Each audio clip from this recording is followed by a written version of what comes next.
Okay, I guess we're all ready here. First thing I'd like to do is thank everybody for coming tonight. We greatly appreciate all your input. I'd like to thank St. Bees for letting us use this hall. I want to thank the River Corridor Committee and all the staff for all the work they've done so far in this great project. I'd like to thank our guest speaker, Mr. Don Ness, who will be talking to us soon. I want to apologize to Mary. Mary, our media person, she had this great speech for me to give tonight, all the stuff she wrote down, and I guess Mary hasn't quite figured me out yet. But I kind of rewrote it myself, made it a lot smaller. So, and I'd also like to, any council members here tonight, if you could please stand so everybody can see you. All the council members are here tonight. I'd like to thank them for all their leadership in getting this started. They've done a great job so far. Let's see, now I want to talk about Scott Simpson first, our city administrator. Scott's going to give us a little talk first. You know, Scott's been here for 8 years now? 8 years now. He's brought some great ideas, a lot of collaborative leadership to River Falls. He has instigated? Sorry, I shouldn't have typed this myself, Mary. He has instituted a customer service model that puts the customer first, embraces change, and pursues excellence. He supports his staff with the resources needed to get the job done. I think you'll agree with me that he has done a great job so far. Scott is a highly sought-after mentor to city managers throughout the state and around the country. He is constantly building relationships and growing partnerships that are good for the city. He is both a visionary and a doer. This is reflected in recent economic development in our city, which last year brought $25 million of new investment to River Falls.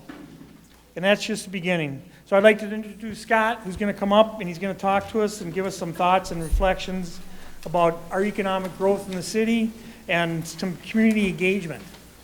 So let's have a hand for Scott.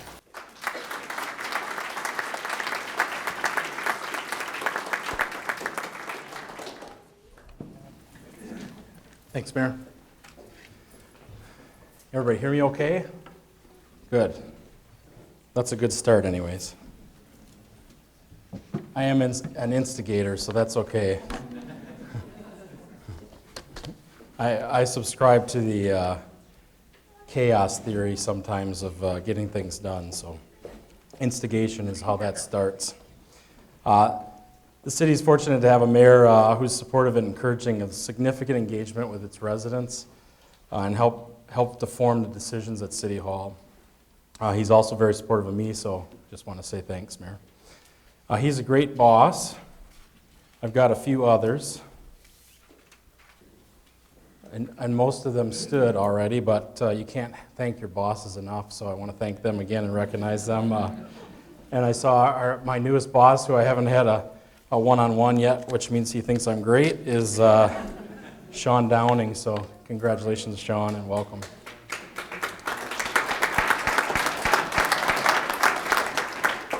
I join Mayor Tolan in welcoming you and thanking you to choose to participate. I know there's a hot ticket over at the middle school tonight for their musical, but you can catch it, I guess, tomorrow if you chose us tonight. So we can't be successful without your participation, so appreciate it.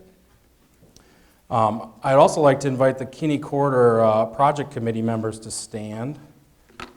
Several of them are here. They're a little hard to miss, and many of them have their blue polos on. So if you have questions after that, they're here. They've all made a multi-year commitment to this project. I know the mayor had a chat with most of them before this started and said, you realize this is going to be a while. You're going to have to stick with it, and we need you to stick with it, and they all agreed to do that, so thank you. There's also a number of city staff people really who kind of keep the wheels on as we go through this. This is a pretty aggressive initiative for us on top of all the other things we do 24/7, 365 in the city, so I really appreciate the work that they're doing.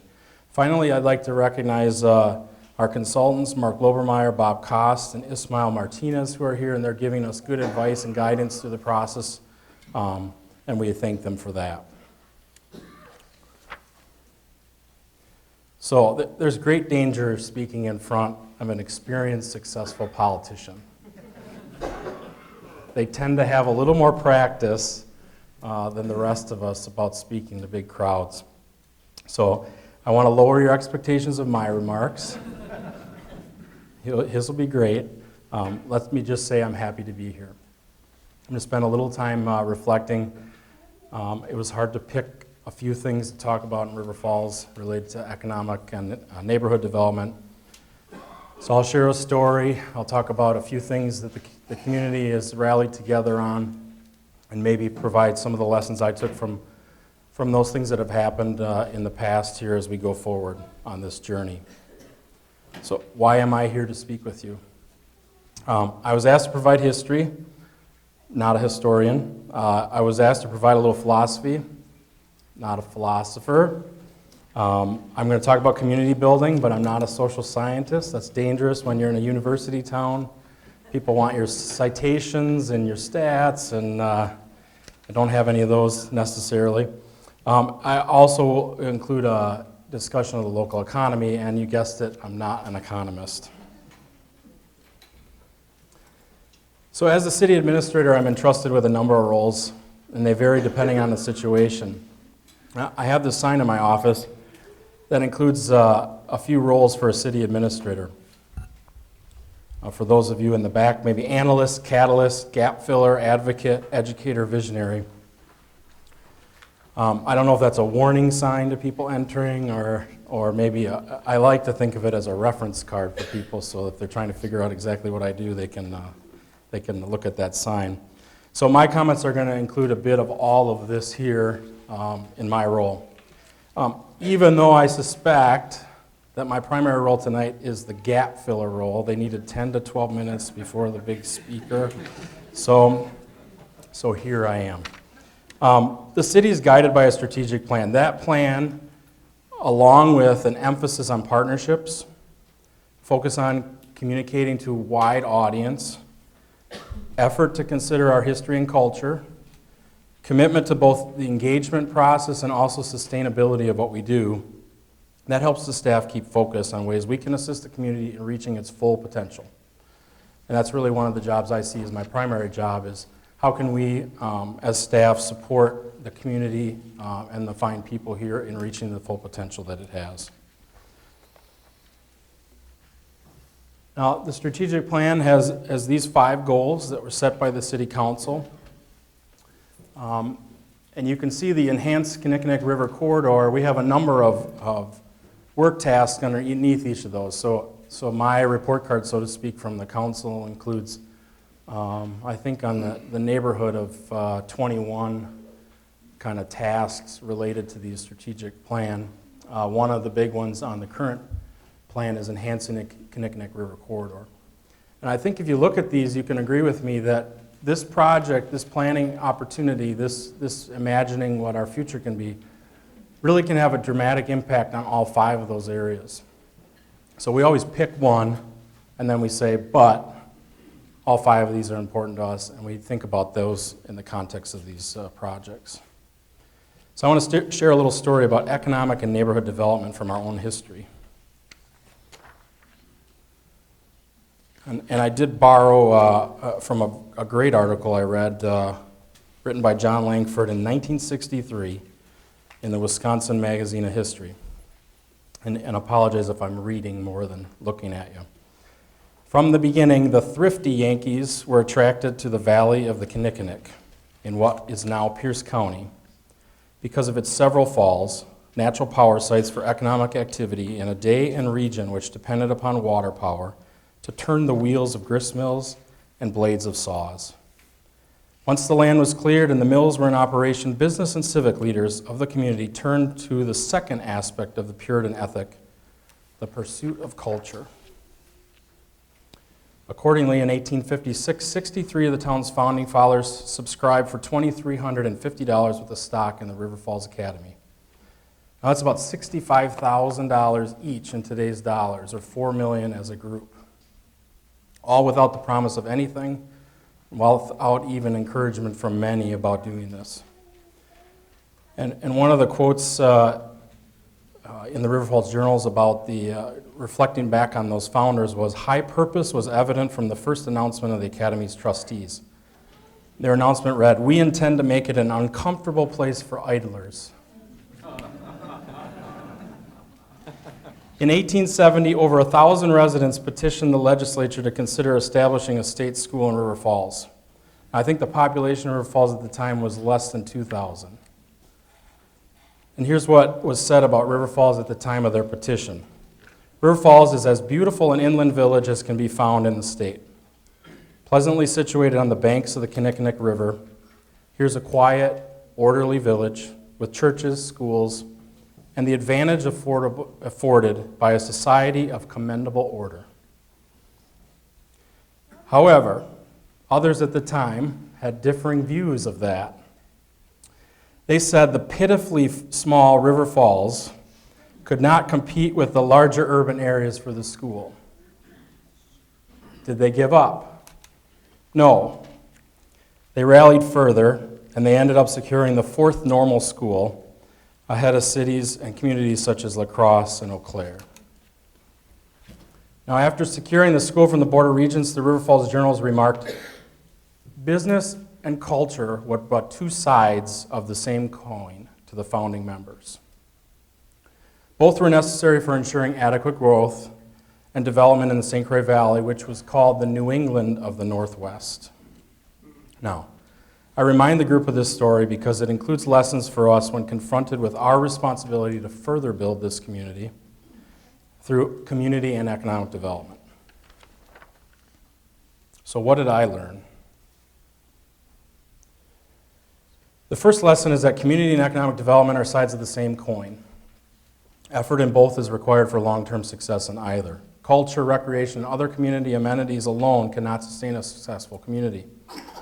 Successful pursuit of commerce and industry, building our industrial parks, will not lead to long-term success if done by themselves.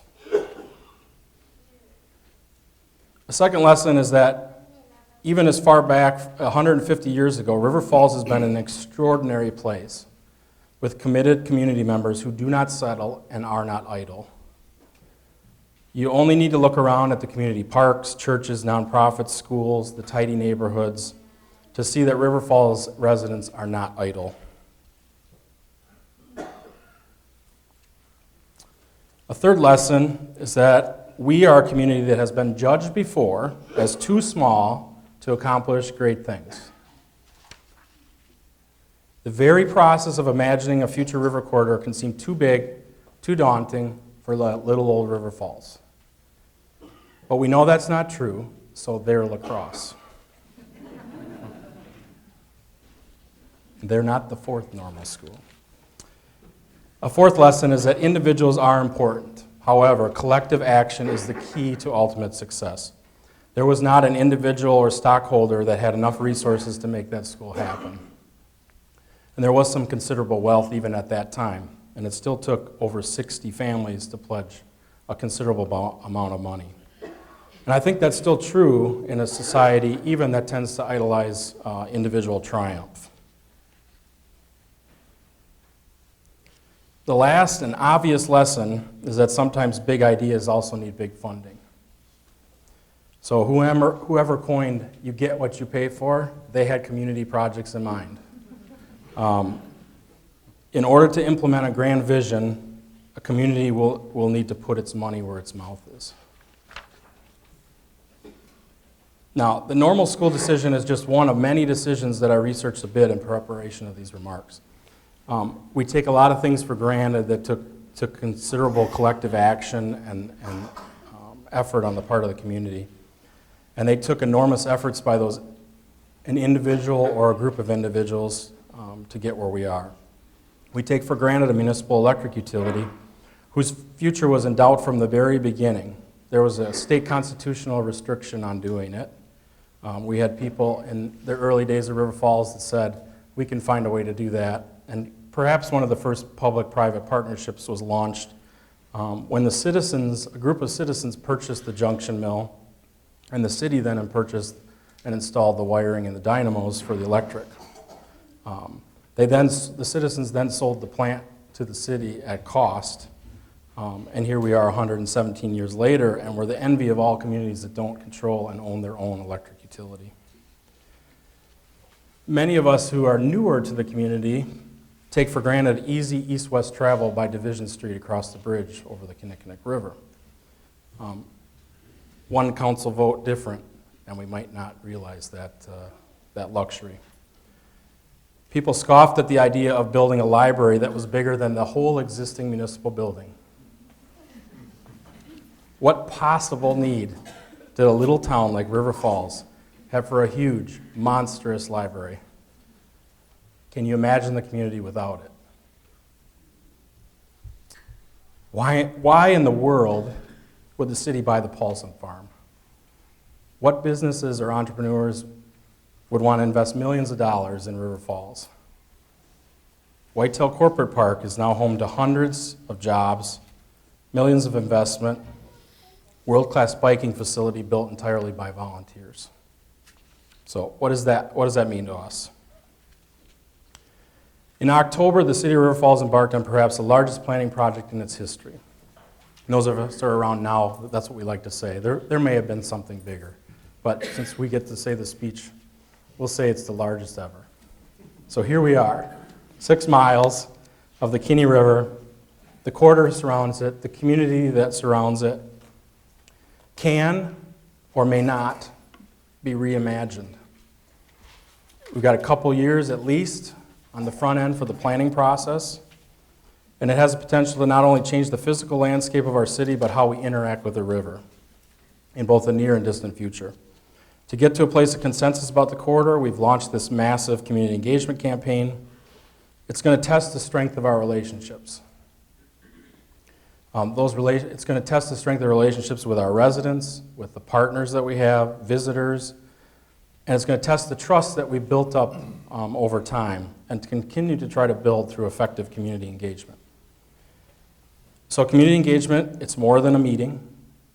It's more than a printed or email communication. It's more than a survey, community events, social media, likes, more than the press coverage we might get for about 5 minutes until they get tired and they move back on to their thing.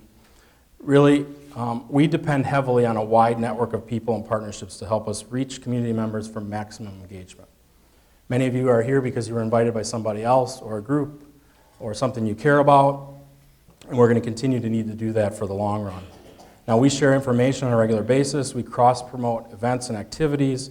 We've got a close relationship with the chamber, the school district, the university, nonprofits, clubs, associations, corporate and business partners, both local, regional, statewide economic development agencies. It takes a lot of people to get things done in River Falls, and that's okay.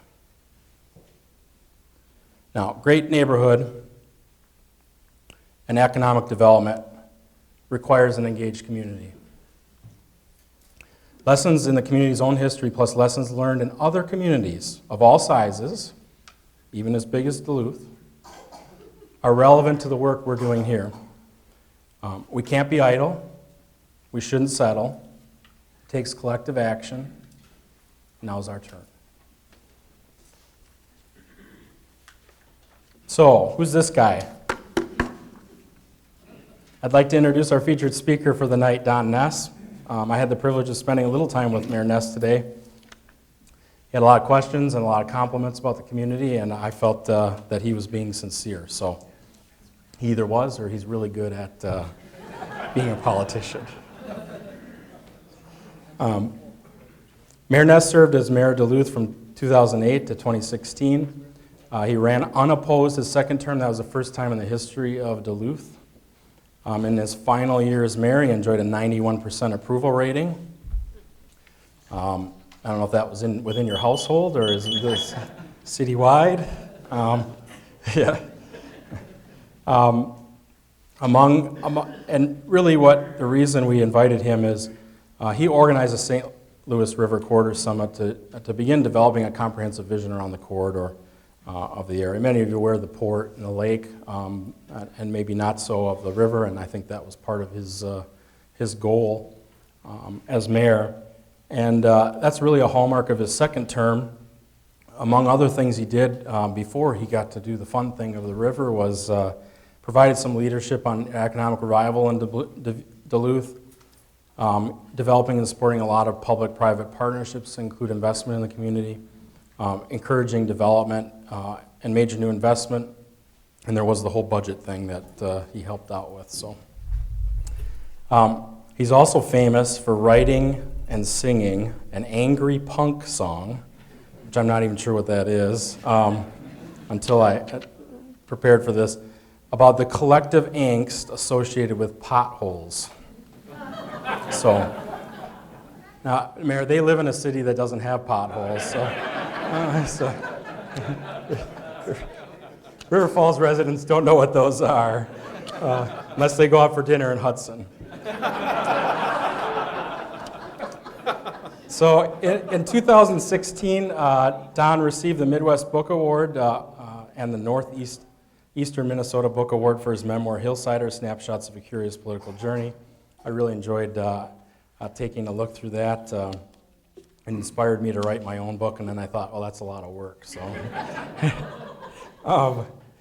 I'd like to give a warm River Falls welcome to Mayor Don Ness.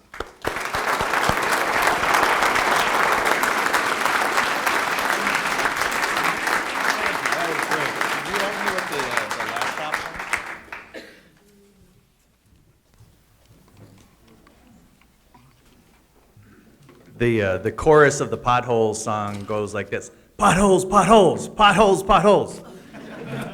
It was just me kind of taking out my frustration after 8 years of accepting complaints about potholes, and I was impressed. We drove around River Falls quite a bit, and I didn't see them, so maybe only avoided those the roads that, okay, yeah, that's a good city administrator right there.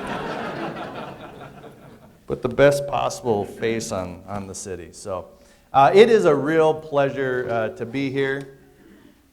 Looks good. In River Falls. It's my first time in River Falls, and I'm especially glad that to have my wife Laura here as well. And she is the reason that I had, yes, please, she deserves that, yes. She is the reason that I was able to serve my community, and she is my partner in all things, and I love her very much, and it's great to have it. It actually kind of reminds me of when we had 3 little kids, and we were so desperate for just a break that the Sewer Managers Association would ask me to come speak at a dinner. We'd say, yes, just get us out of the house. Can Laura come too? Yes, okay, good. I also want to thank Mary Zimmerman, who is an old friend of mine that was in Duluth, and she helped put together a lot of these details. And when Mary asked if I would come, I said yes, because I have so much respect for Mary and Randy, and you guys here in River Falls are very fortunate to have those two. They are really great people, and you're lucky to have them here.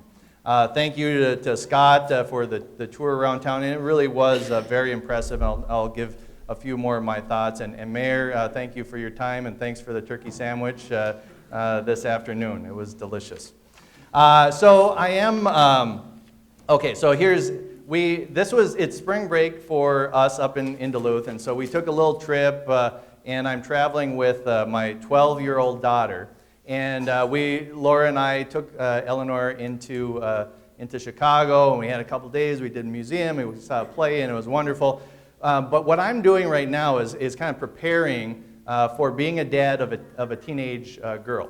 And so what I'm working on is my dad jokes. And I call them awesome dad jokes. And so an example of an awesome dad joke is, your daughter says, okay, I'll call you later. And then you say, don't call me later. And then you have to wait to get that confused look from her back. You can call me Dad. And see, that's exactly the reaction that you're going for. An eye roll, But if you get a little bit of a groan and a smile, then you're doing all right. And we also have two young boys that are 10 and 6. And I cannot admit this back in Duluth, but I'll admit it to you. And it's kind of a very painful and embarrassing thing for me that both of my sons are Packer fans. No.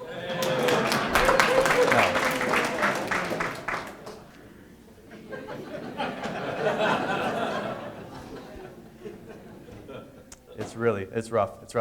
And I am a little nervous today because as we speak, the UMD Bulldogs from my alma mater up in Duluth, UMD is also known as the Harvard of the Midwest, and they are in the national semifinals of men's hockey, and they are playing the Harvard of the Harvard.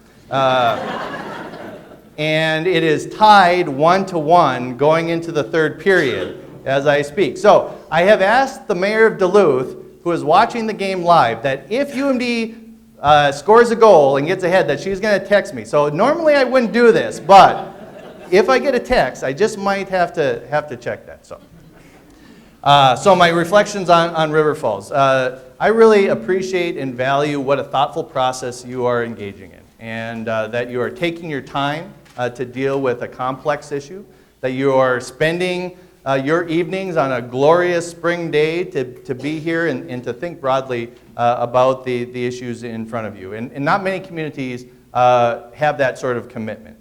And not many staff have the willingness to kind of invest a lot of their time and energy into public engagement, to really get these issues out at the forefront. You have leadership that cares, and the mayor and Scott, and I met some of the staff and department heads, and you can just tell that they have a really positive spirit about them. They love this city, and they are committed to the long-term health of this city. And I know there's a lot of big decisions and even controversial decisions that are before this community, but it's a very good foundation, a very good starting place to have people in leadership positions who really care and who want the best for it. And it is a beautiful city. It is a unique city that you have, the river flowing right through the middle of town, that you have a campus so close to your downtown. You have this historic, the historic downtown with all these great storefronts. You have a lot to be proud of and a lot to take pride and use that as, your pride in what you have as the fuel to kind of take on some of the difficult decisions. And as Scott was mentioned before, you have a proven success. You have a history of taking chances as a community and saying, you know what, we think that this might work. We think that this might be good for our community in the long haul, and that has proven true. I can tell you, as a community that has struggled for many decades, that it is very difficult to take on your challenges, to address your problems, or even to accomplish something positive for your community when you don't have that record of success. So you should be proud of that and see it as an opportunity to use the successes that you've had to kind of give you that pause or give you the courage to move forward. So my credentials as a speaker, why am I here before you? I will just share one quick thing. And that is that I was once in the New York Times, which is America's paper of record, and this is the actual copy of the New York Times that I was on the front cover. I was below the fold, but it was a historic New York Times. It was right after they passed the ACA, and there's Speaker Pelosi kind of leading congressional Democrats down the stairs. It's the sort of cover that she might hang in her office. And I hope that she doesn't because, I'll get to that. This is the photo that we submitted to the New York Times because they were doing a story on what crazy things mayors would do to try to get Google Fiber to come to their town. And so one of the things that I was doing is jumping into Lake Superior on a February day. And so he said, this is a great photo because you can see the ice and the cold, and I'm waving to the crowd, and it's a positive picture. They didn't use this photo. Unfortunately, they used this photo. You can see the pain on my face, multiple chins. a guy with a dead fish in his mouth, emerging from the water. I thought, could there possibly be a worse photo to be on the front page of the New York Times? And I was actually wrong. That there was a worse photo, and they didn't put it on the front cover. They put it on page 3A, and it's this photo. It's much like the first photo, except a large portion of Lake Superior is streaming out of my nose. So that's my credibility as a speaker. This is a better photo. This is my mayor photo kind of with some of the neighborhood kids in West Duluth. And I really do. I love being mayor. I even enjoyed not being mayor or being a former mayor even more. But there are things that I do miss about being the mayor. And it's when community comes together. And people like you that care enough about your city to give up your time and to engage and give your thoughts and give your perspective on tough issues. And Duluth is a city with very significant problems. You know, we have a very high poverty rate. We have very old infrastructure. We have a lot of potholes. And yet, you know, what we try to do is to generate this sense of community pride to have then the courage and the fuel to take on these big challenges. And as a city, you can be both. You don't have to say, boy, we have problems and so we're the worst place on earth, or hey, there's some good things happening so everything's perfect. Cities are complex. Cities are both. Cities both have big challenges and big problems, and they have great things that we can all take pride in. The choice that we have as a community is what is the narrative that drives us forward? What is the narrative that makes the decisions and kind of helps us think through our difficult challenges? And for Duluth, for a long time, we had such a pessimistic view of our city and a can't-do attitude about our city that we just let our problems lie there. And they grew bigger and bigger, and we tried to manage the negative effects of those problems, but we didn't have the courage to take those on. And that's kind of one of the changes that had to take place. And so what I see in River Falls is that you have a lot of advantages going into this planning process. That you have civic-minded citizenry. You care about this community. You're entrepreneurial in how you approach these issues. That you have people in leadership positions that care. So I want to talk a little bit about a city narrative. And oftentimes our city narratives, the stories that we tell about our communities are based upon an episode, an episodic event, or a personality. Here's this gentleman or this woman who started a business or was in a leadership position and accomplished this one thing. And I think the challenge that we try to do, that we need to do, is take a step back and say, what's the bigger story that we're all part of? It's not just that person over there that's trying to accomplish something, and we'll all kind of watch that person and see if they trip and fail, or if they succeed, but it's the story that encompasses all of our experience. So I want to tell you a little bit about Duluth's story, and it's a long arc story. So this is the steel plant in Duluth, right along the St. Louis River. It was established about 100 years ago and closed just a couple of years before I was born in the 1970s. And there was this sense that Duluth was kind of the poster child of Rust Belt cities, of huge industry like the steel plant and heavy manufacturing and industry that was leaving the upper Midwest and heading down south. And part of that was kind of then kind of securing a status quo, and there was this sense that Duluth was left behind, you know, that this was kind of the imagery that we kind of, when people thought about Duluth in the upper Midwest, they kind of had these sort of images in mind. You're in Canada, aren't you? Yeah, you hoser.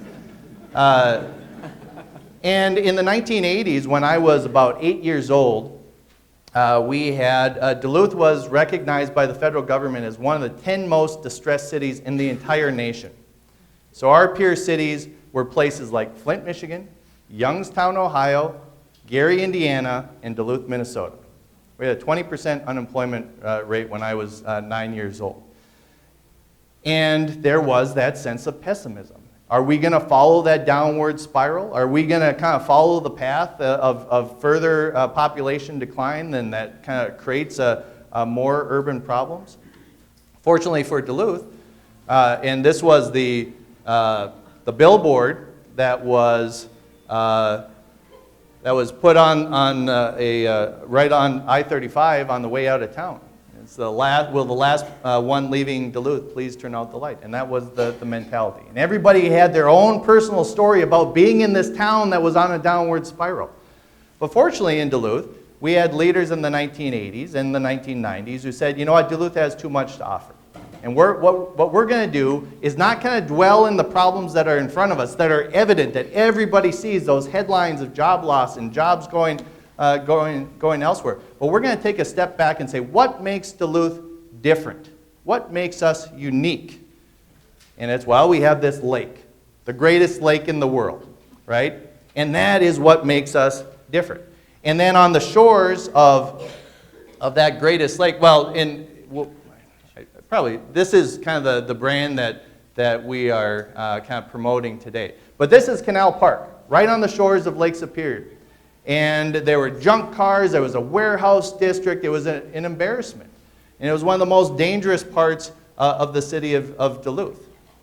This is another view where now the Lake Walk is, and where now, you know, millions of tourists come to our town. So now you take a look at this, and you say, who has the vision to say that this can be a tourist destination for all the upper Midwest? That this is a place that people can say. But it's not about what was on the land, it's about the natural environments that we have. We have this green space, we have the views from the hillside, and we have this great lake. And so Canal Park, and it took a lot of courage, it took a vision for the city, it took leaders who were willing to stand up for what they believe, took patience and compromise and flexibility and the willingness to say, here's our plan today, and it's going to change because this is not a 5-year project, this is not even a 10-year project. Canal Park was a 30-year project that started with a very simple idea that we have this asset, we have to take better care of it and utilize it better. And so this is Canal Park today. We have hotels along the lakefront. There's this beautiful lake walk that is now goes all the way up the North Shore, about a 7-mile ride. There's our famous aerial lift bridge, and there's commercial activity, and there's pedestrian activity, and we have entrepreneurs that are saying we want to be in Duluth because we see that it's not only a vision of like here's a developable piece of land that you can build your building, but people were drawn to this place because of the values that it took and because of the physical proximity of the very unique space. The next story that I want, and this is the Lake Walk as it kind of curls around. So again, you know, this was a long-term vision that required a lot of patience. The second story that I want to tell is about sanitary sewer overflows. Always a great conversation starter on a beautiful night. So Duluth is a city built on a hill. And what happens is when it rains and we have this old infrastructure, clean water gets into our sanitary sewer our sewer pipes. It rushes down the hill. It hits one of these the streets near the bridge, and we get these overflows. In 2001, we had 9 million gallons of untreated sewage water enter into the greatest lake in the world, right? And I remember as a very new city councilor in that year, I was 26, 27 years old, and the engineers would come into the room. And the engineers would talk about, you know, well, here's the pipes, and here's how there's cracks in the pipe, and our clay, you know, the water goes into it, and it overflows the system. So we talk a lot about the technical side of it, and then we jump right from the technical side to it and talk about the price tag part of it. Well, you know, we estimate it's going to be about $50 to $80 million to fix this problem. And it's like, oh man, you know, of course as city councilors, we're doing the politics of it and translating that into sewer rate increases. And so, well, we can't really do that. Let's try to get on the margins of this and kind of push it forward. Well, we kept pushing it forward. Year after year, eventually decade after decade, and the problem kept getting worse to the point that we were being sued by the federal government, and they say you have to stop these overflows. So one of the things that the first issues that I took on as mayor, and believe me, the last thing that you want to do when you're coming into office is say, you know what we're going to do? We're going to raise your utility rates and we're going to invest all that money into infrastructure that you don't care about. But that was the challenge before us. And so we decided to say, instead of taking the traditional approach, which is let's talk about infrastructure issues and the technical side and the engineering side that put people to sleep or they don't care about, and then talk about the price tag side of it, which makes people angry, we have to take a step back. What is the bigger picture here? Why do we live in Duluth? Why is this issue important to us as Duluthians? Well, one of the things that we as Duluthians care about, or we like to think is part of our identity and the reason that we live here, is as stewards of the natural environment, right? We care about that. That's why we live here. We're close to the Boundary Waters. We're close to the world's greatest lake. That's why we're here. Well, isn't it an embarrassment to us as Duluthians that every time there's a hard rain, we allow untreated sewage to enter into our lake? It is. And in fact, it's our sacred responsibility as Duluthians, because we have the privilege of living next to this great lake, to do something about this. We have to solve it. Of course we don't want to pay higher sewer rates. Nobody wants to pay higher sewer rates. But if the goal is, as Duluthans, we can prove how much we care about fresh water and how much we care about this great lake at our doorstep, that we are so committed to that goal, that value of our community, that we are willing to take on a $10 a month clean water surcharge on our utility bill. And folks did it. And there was grumbling and there were people upset with it, but I can tell you that it was far less because of how we framed it. And we spent the time talking about our values as Duluthians and put it in. And then when we're 8 years later, when we had eliminated the sanitary sewer overflow, when we had a 6-inch rain and it didn't overflow, we took great pride in that. And we took the time to take great pride in that. We had a slogan in my administration. It was own it, solve it, take pride. Okay? So especially in public life, the ownership piece is really tough, right? Because if you're a new mayor coming in and say, hey, I want to do all these great things, here's a whole bunch of problems. The easiest thing to do is to point a finger and say, boy, those past mayors really should have done something about it, and it's their problem. They should have made decisions a long time ago. Well, in this philosophy, it was like, if the problem it still exists today, we're going to take ownership of it.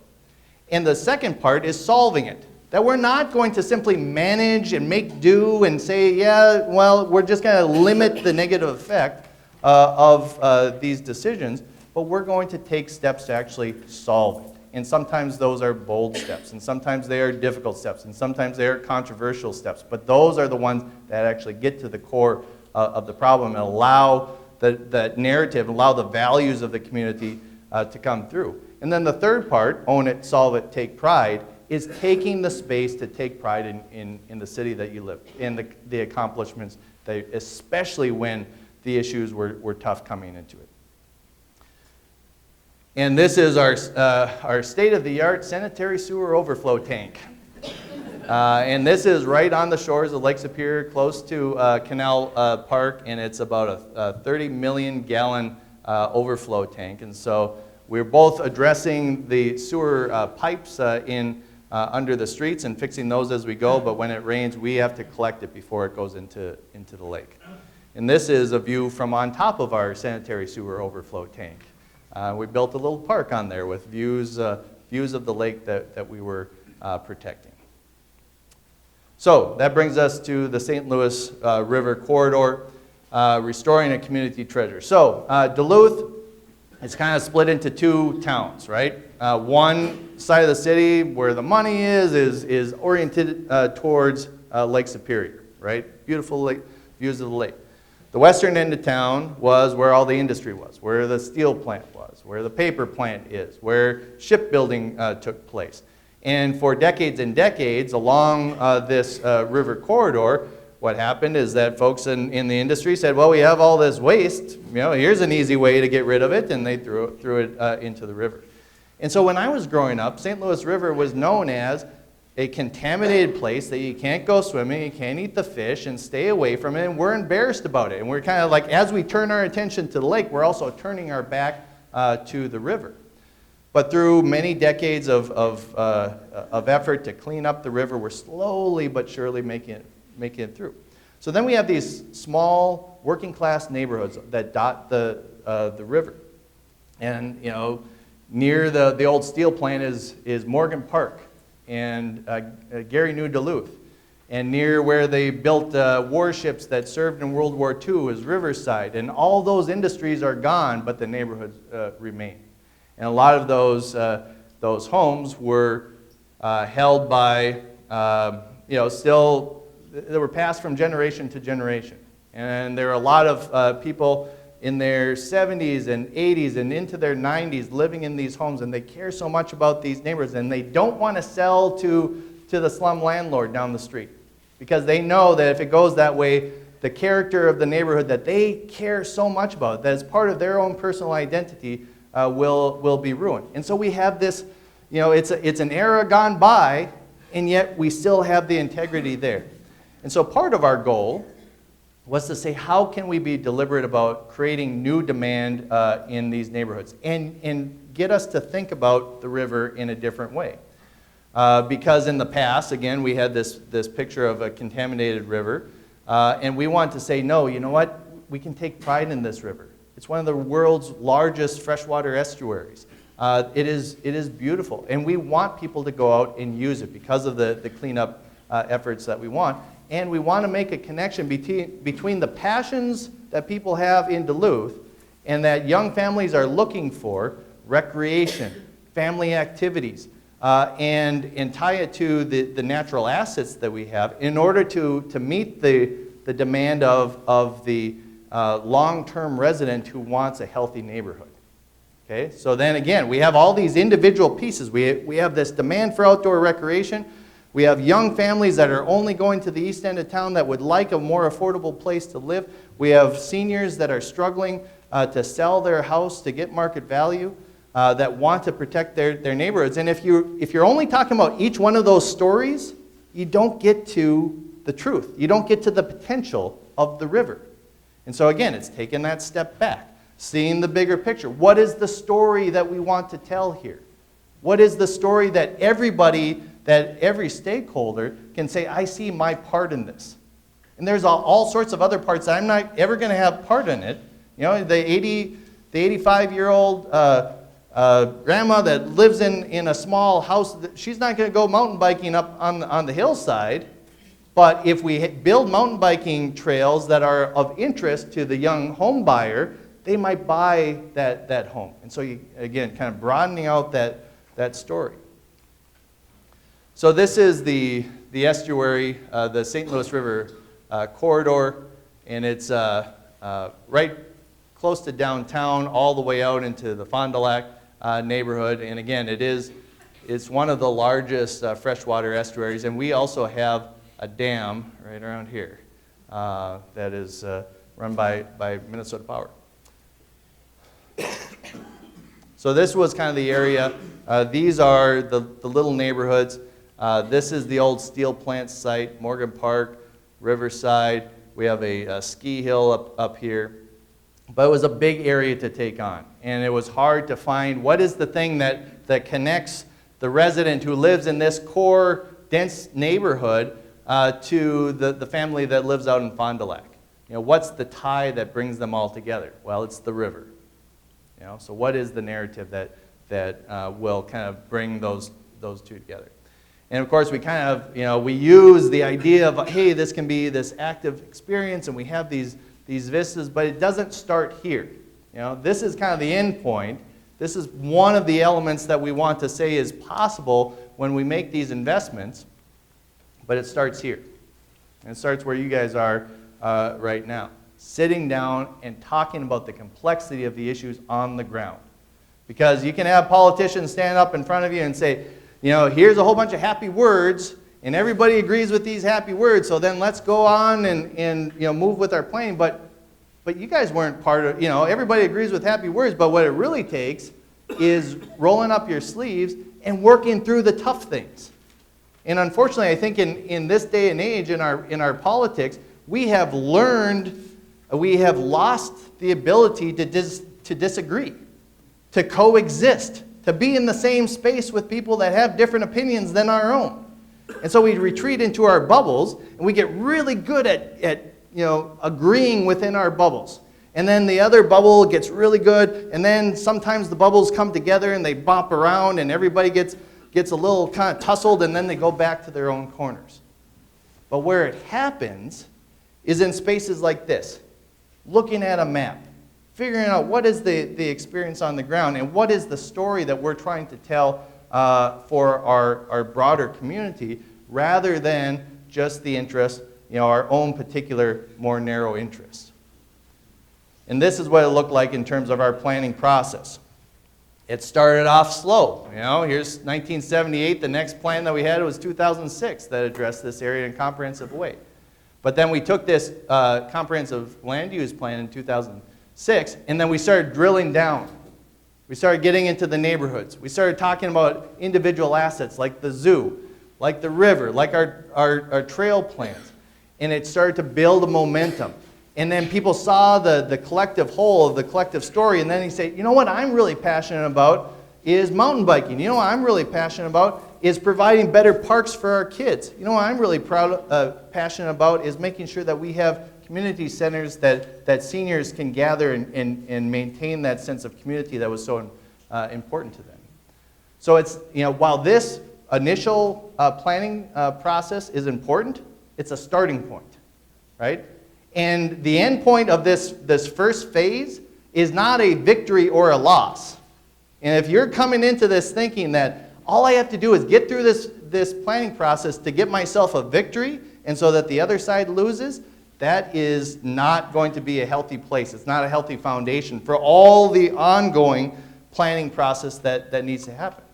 If you can create and do the hard work of investing in a story that all the pieces fit together, and there might be a lot of those pieces that you don't agree with and you might even be upset about because your side didn't, but as long as you have that sense of connection, there are things in that plan that you can find value and that you can see will be good for River Falls. That is hard work to get to that place, but that is the value of community planning. So here are some of our goals, and these are some of the happy things. That's like, all right, we got to start big, and I think you probably find a lot of these commonality in your planning process as well.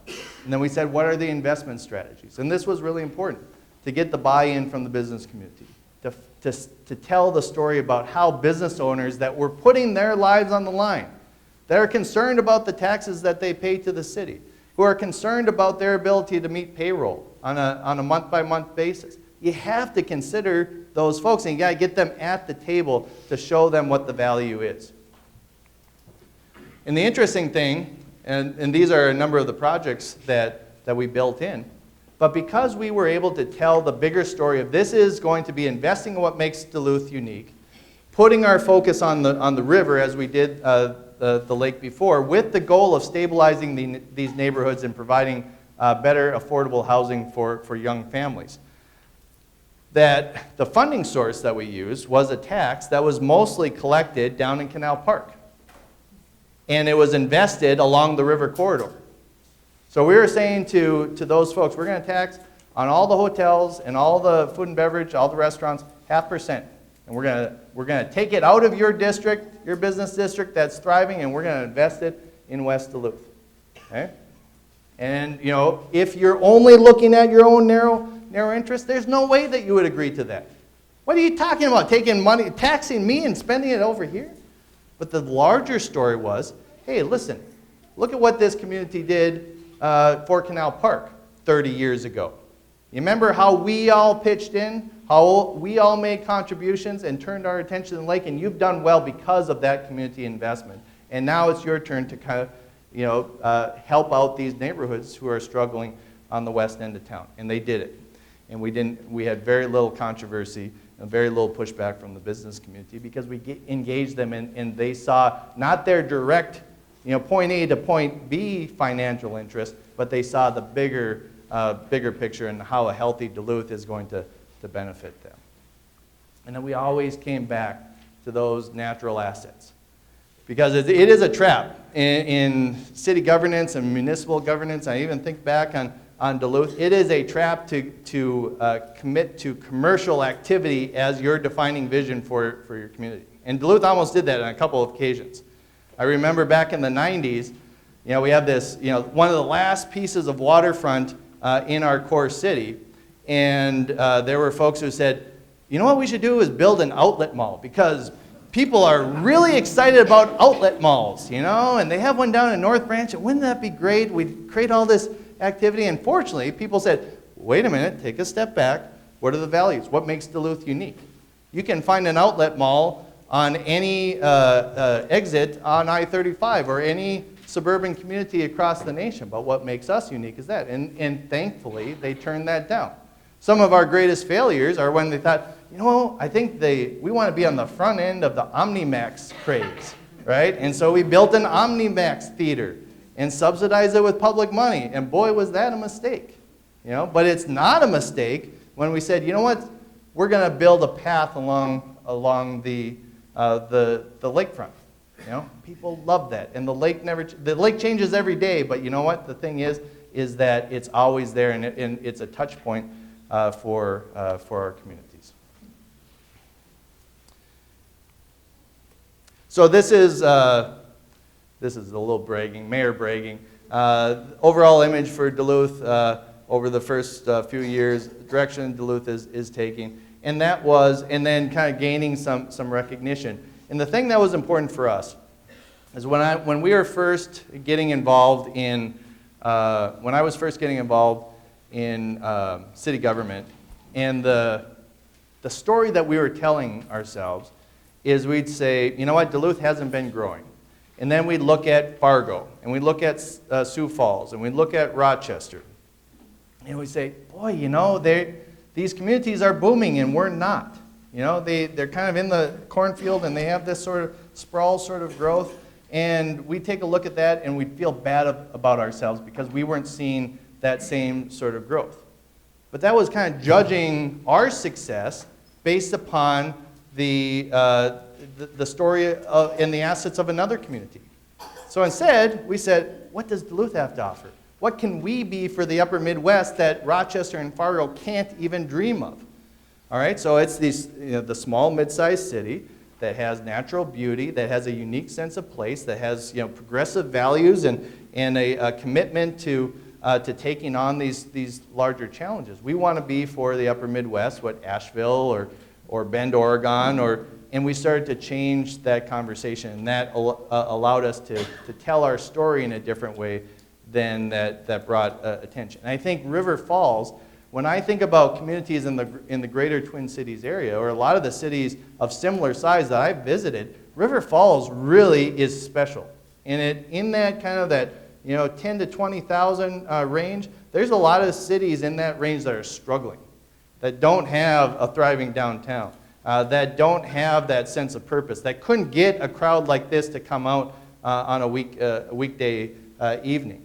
And that's what you can say, we are filling a niche, and we are doing something pretty special here, and that should define our purpose going forward. And then whatever the decisions that you make through this planning process, always have a mind to, how does the story of me living in River Falls, how does that define me and my values?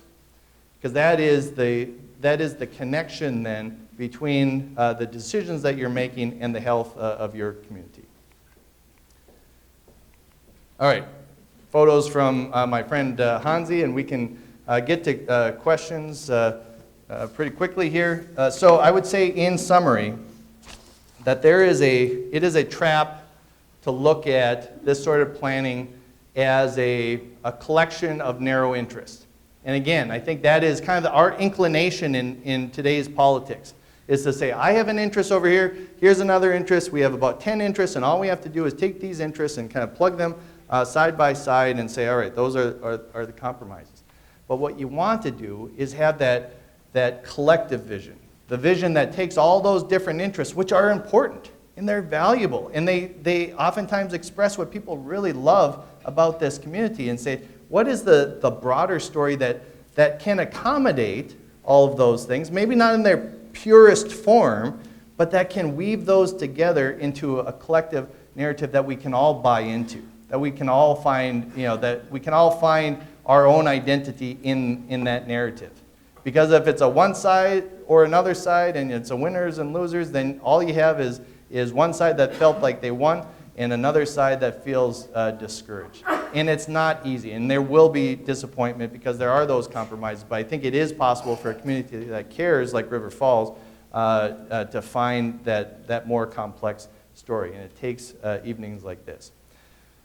So engage the complexity of the issues in front of you, boldly promote the values and uniqueness of this town, understand the power of the story that you're creating, and I think the third piece that you don't often see in smaller cities is that sense of entrepreneurism. That sense of, and entrepreneurism isn't only the small business owner. It is that, definitely. You got to value that and lift it up and celebrate that, but it's also being entrepreneurial in your civic engagement. It's being entrepreneurial in how you engage with your neighborhood. It's taking risks. It's being willing to step forward and saying, I'm going to make myself vulnerable to you by expressing my opinion, or being willing to listen to you even though you have a different perspective. That feels dangerous, and you can feel vulnerable in it, but it's entrepreneurial because the moment that you bring those two ideas together, then the best ideas rise to the top and you can find some commonality. So those are my thoughts, and I would be very happy to engage in a little bit more conversation. Thank you.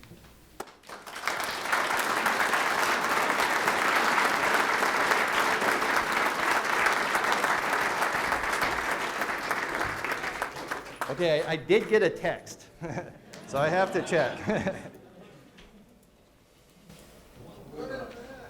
Oh, well, it's from my brother Patrick, who went to Harvard, so that's a bad sign. Oh, yeah. All right. Yeah, at least somebody. So I'm gonna help us with the Q&A, and either Don, Mayor Ness, or I will be happy to answer questions. Okay, I'm sorry. It is 1-1. Only 5 minutes left in the third, so, all right. Yeah, thank you, yeah. We'd like to invite you, if you'd have a question. We do have a mic. We'd appreciate it if you go over to the mic stand. If you're unable, maybe you can get, either you or your neighbor can wave me down, and I can try to get the mic out to you. We've got consultants and city staff aplenty here, but we'll do our best to answer any questions you might have. Please limit yourself to one question. If you'd like, you can always share a comment on a comment card or on our website, or with any of the folks wearing name badges.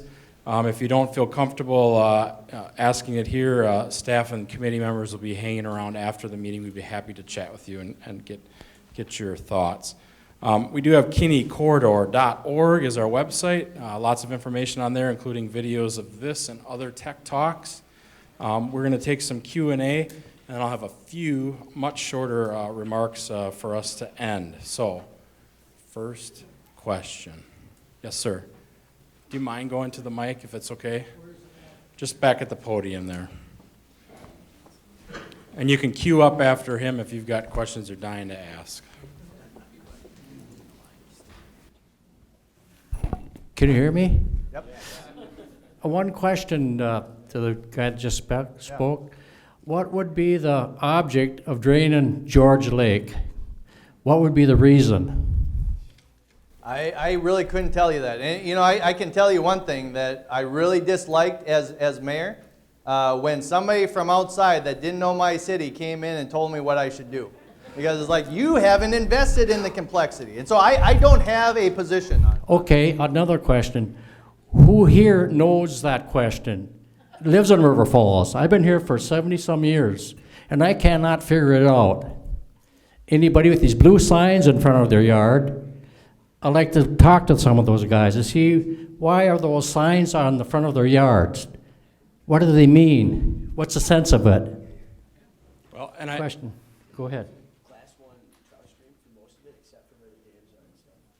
Oh, he says trout stream.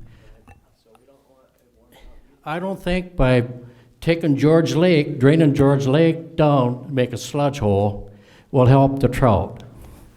Well, I think the commitment we're looking for, from you is to participate in this as we answer the questions about what the impacts of that will be. So we have many more, we've got more tech talks, we've got additional time for us as a community to come together, and we want you to be engaged in that. And frankly, I'd encourage you after the meeting to find somebody that wants to chat about Okay, that. I want to That's a thank good you anyway. At opportunity. least got me a chance to stand up. Yeah. They wouldn't let me stand up before.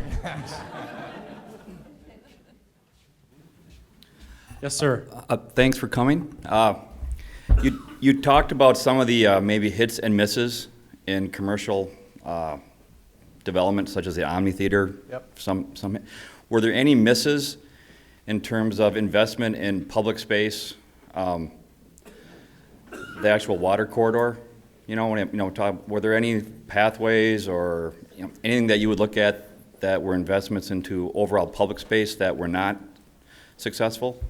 Well, what I would say is that the projects that we had the most embarrassment were the ones where you spend tens of millions of dollars for a facility that wasn't used for how the consultants told you that they would be used. And there's a range in terms of the natural and public amenities. There are some that are used better than others, but they certainly don't stick out like a sore thumb and serve as a community embarrassment like some of the others. Thanks.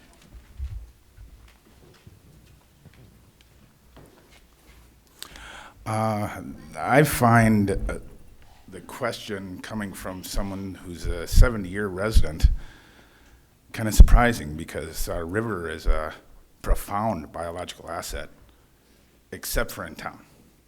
And it's not just fish. It's quality of life. There's a lot of different aspects that go into that. And I guess I'd like to ask you, as this isn't an economic thing off the bat, but it's a biological asset, what is the best way to sell a biological asset to a community? Well, yeah, so I think that your natural assets are define a city, and it is what you have, you're given. And I think that unfortunately the trend in community development these days is to kind of take what works in Peoria and dump it into every single town. And so the towns that are special are the ones who say, our physical characteristics. If we're in a cornfield, that makes us different. So how do we maximize that advantage? If we're on the shores of Lake Superior, all right, well, how do we maximize that advantage? We turn our attention to the assets that make us unique. And so when somebody rolls into town or is deciding where to live, they say, you know what, I really want to live in a river city. I really want to live near a lake. I want to live in suburbia. All right, well, we can offer each of those choices, but figure out what makes you special and what connects with the values of your community, and then double down on that. And I would also, piece of advice, take it or leave it. I think it's really important that as we kind of express ourselves in these sort of forums, to not make it personal. We understand that you all have really deep passions about this. You can't direct it at people that you disagree with, because that only rises everybody's blood pressure and gets them into the place, and you're not going to have a constructive dialogue from that point forward, the moment that you make it personal. There are a lot of really complicated issues at hand here, and if you can listen to folks, you're going to find the solutions coming back, because if you get into a shouting match, there are no solutions that will come to that.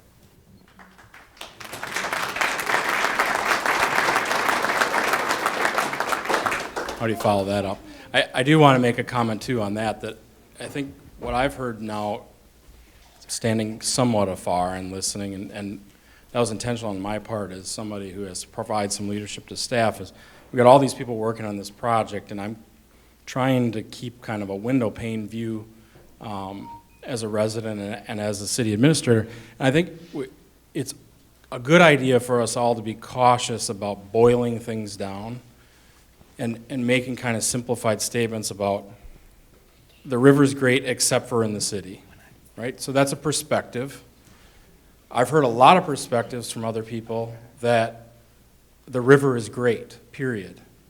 Lake George is great, and they enjoy that.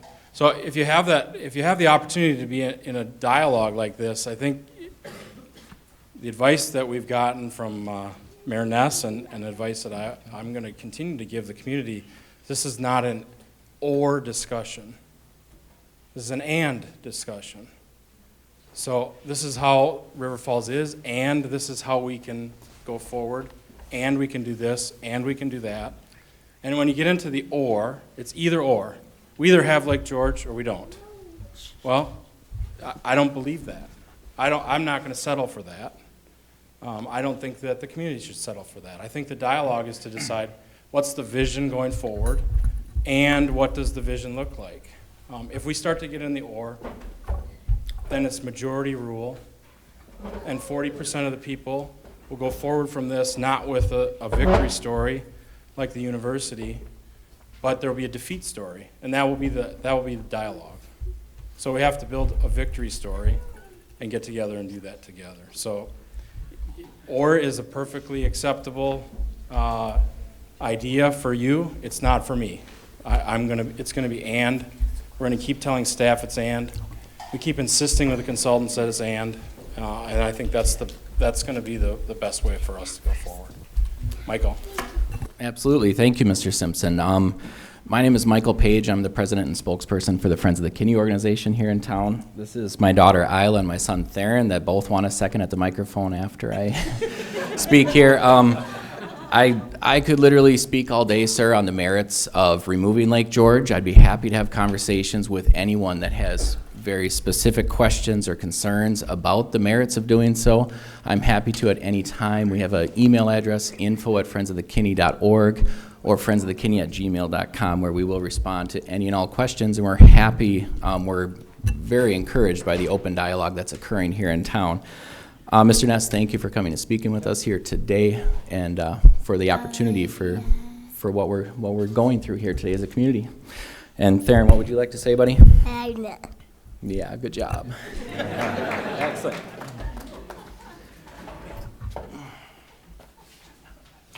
That kid's got a good preschool teacher.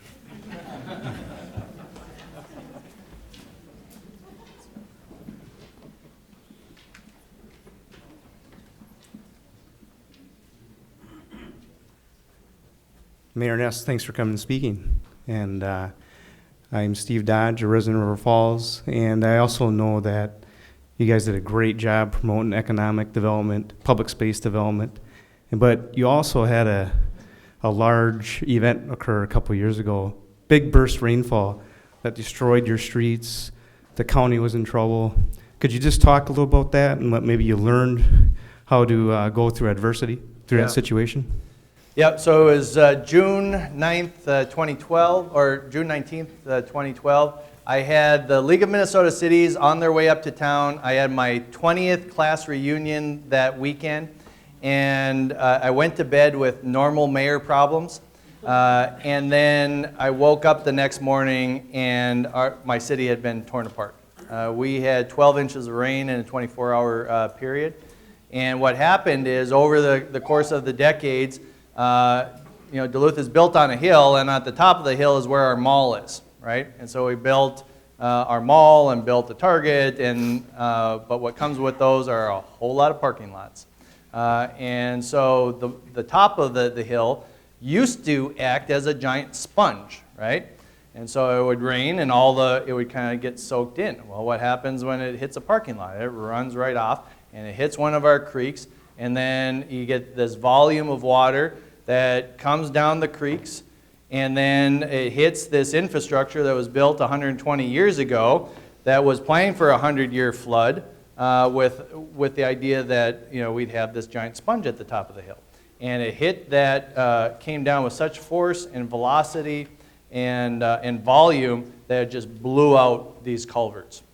And we had roads crumbling, we had rushing water in all. It was about $80 million of damage, and it really took us, it forced us to take a step back and say, we have to be more aware of resiliency. building resiliency into our systems, building bigger storm sewer pipes, building, thinking about in a day and age where we're seeing more severe weather events. We have to plan for that, and we have to think about not only the events that we're seeing in 2012, but what are the events that we're going to be seeing in 2060, because governments need to be thinking long-term in that way. So it was a horrific event, but really proud of our community and how we came together to overcome that.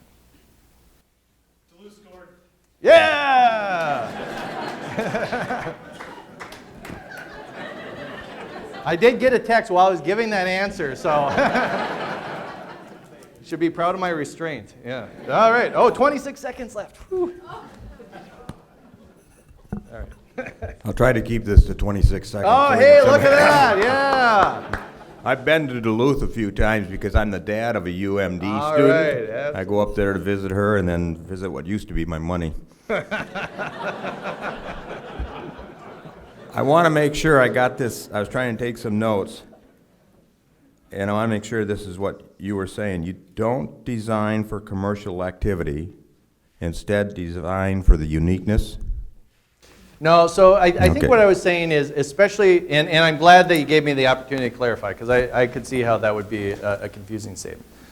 When the public, when the mayor, when the politician steps forward and say, boy, you know what, I'd really like a legacy project. And that mayor comes forward and they think really hard and they say, you know what, if we had $28 million, we could build a freshwater aquarium. And they build that, and you know what, the results aren't what the consultants told you. And so then you get embarrassed. Hey, you know, I want a legacy as a politician, so let's build an OmniMax. Oh, okay, hey, there, we got a ribbon cutting out of it, and there's this building, and then it doesn't meet expectations. But I can tell you that as we shifted our priorities and said, you know what, we're not in the business of the public building big facilities. What we want to do is improve the quality of life, right, and solve the problems facing our city. We were facing bankruptcy because of a retiree health care benefit. We made really tough decisions to address that. And then what happened is that companies in Duluth said, all right, we're not going to invest in Duluth because we keep hearing, it was in the New York Times, Duluth was threatened for bankruptcy. When we addressed those issues and made Duluth a place where their employees want to live, then they invested in an $80 million headquarters in downtown Duluth. That wouldn't have happened if we hadn't invested in public spaces that appealed to their employees. Thank you. We've got time for two more, I think. All right, I have one. Every time I turn around, I hear a friend or a family member, a neighbor talking about how they're going to spend the weekend up in Duluth. So congratulations on that. And I think about the success of Canal Park, and now it sounds like a lot of work that's gone into the corridor of the St. Louis River. How should we think about tourism? We have a huge population in the Twin Cities that probably have never even heard of the Kinney. How do we think about tourism in River Falls? Well, I mean, the neat thing is there's not a lot of towns that with this sort of character within a half an hour of the core city, right? And so if you can say, you can have a natural environment, you can have great trail systems, you have access to this beautiful river, and it's close, so you can make a day trip of it, and I think that is a unique characteristic of this town, that it is a historic downtown that has vibrant storefronts that you can tell there's a lot of entrepreneurs that really care about this town and care about the health of that downtown. That is a unique in a way that you can't find in Eden Prairie or you can't find in Bloomington, right? You find it here in River Falls. And your success have you found that it's been increasing because of tourism, or just, because I know the population hasn't changed much in Duluth since when I went to college there. Yep. And so is it the success in Canal Park? Are you having success that people are coming to the river at all? Yep. So here's what I would say. And if you accept the measurements of how people measure successful communities, and then you look at, well, what's the population, what's the tax base, how much sprawl sort of development, and that's how we were measuring ourselves for a long time. And then we'd feel bad about ourselves, and we get into this self-defeating self-narrative. What I feel as the success is when I hear a 20-something that's from Duluth, and they're talking to their friend down the city, and they say, you know what, Duluth is a really cool place. I love being there. There's a cool art scene. I like to go on my mountain bike. I feel like this is, home. That was not the narrative when I was going to UMD. The narrative was, it's dull youth, and I can't wait to get back to the Twin Cities and leave this, sleepy little town behind. And so that has been the change, and I say that is the measure of our success. And it has had ripple effects that have translated into real investment by entrepreneurs and business leaders that has resulted in our unemployment rate being under 4% for the last 4 or 5 years. So people in Duluth, college students are staying in Duluth? Yes. So here's the mark. Again, when I graduated, all my friends from high school, all my friends from college left afterwards, and it was depressing. Over the last 5 years, the age range of 25 to 34, that age demographic, so these are not college kids, these are after college, has increased by 24% in the city of Duluth in just 4 years. Now, a part of that is my generation who didn't stick in Duluth, who left right after, that was a very small because we weren't doing a good job, and now we're replacing them with 25, 26, 27-year-olds who are staying. And the winter of 95, 96. Yeah, there's a lot of winters that discourage a lot of folks. Yeah. Hi, my name is Judy Babcock, and I am a member of the family that founded this town, fifth-generation resident. Love this community, love what you have to say about the stories that we tell. I think that's really powerful. I did also pick up on, I think, a key tip for this community to think about as we're building that story and framing that conversation around our river. And that is that you encourage the citizens to find a way to fund the things they loved. And I thought that was really cool that you convinced them to spend, as a community, before you were mayor, but the mayors and leaders that came before you, spend a $10 incentive on a utility bill at a time when that would have been a big part of somebody's budget. And you did it for a period of time, and you fixed your infrastructure, and you created something really attractive. And then you stopped, right? So it was a period of time. We similarly, I think Scott has shared and other members of your staff, have a utility incremental tax for some of the funding we need. So it's not as if we don't already have a way that the community has started to this investment project. We just need to figure out how we're going to build it and what story we're going to invest in. So I think that's very cool. So if you can share with us other ways or other ideas around the economic component, I know it's not all of the story, but it is really important for people to understand that there's investment you can gather from different spots. Yeah, I think we were very deliberate about finding the connections between things that weren't intuitive, benefits that weren't intuitive. And so, for example, a lot of folks down in Canal Park said, you know what, our number one priority is filling the hotel rooms, and we have to find ways to do that. And building mountain bike trails is not going to do it. And then, what we were very intentional about is after we built the mountain bike trails, and then we started seeing the Subarus with the mountain bikes on top. And we'd say, hey, we started noticing them, and we'd point it out to the business owners in downtown and in Canal Park. Hey, have you seen any mountain bikes, on top of the cars going through your downtown? Those are your customers. You know what? And they're only here because of the investment that we made. And the moment that you plant that seed, it's like, I never see white vans, and then, white vans, and then you see white vans everywhere, right? Oh, have you seen mountain bikes on top of cars? And then you see them everywhere, and then people say, okay, I get it, and that's where my self-interest is tied to the benefit that we're creating for others. Yeah. Thank you for sharing those connections and your time. Appreciate it. So, as I said, we'll stick around. There's plenty of staff or others that'd be happy to chat with you, and I'd encourage you to speak with each other. I think there's probably plenty of cheese curds left from the amount we purchased here. Thank you again for joining us. Mr. Mayor, thanks to all of you for your participation, for your commitment to the corridor, to the river. The next Tech Talk is May 18th. It's going to be at the same time, in the same place. Give people a little bit more room. If you have any comments on the venue, let us know. We hope this has been an improvement.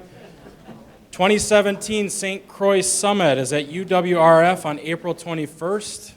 If you're interested in learning more about the St. Croix, and I heard there are T-shirts and books for sale at the rear. Thank you and good night.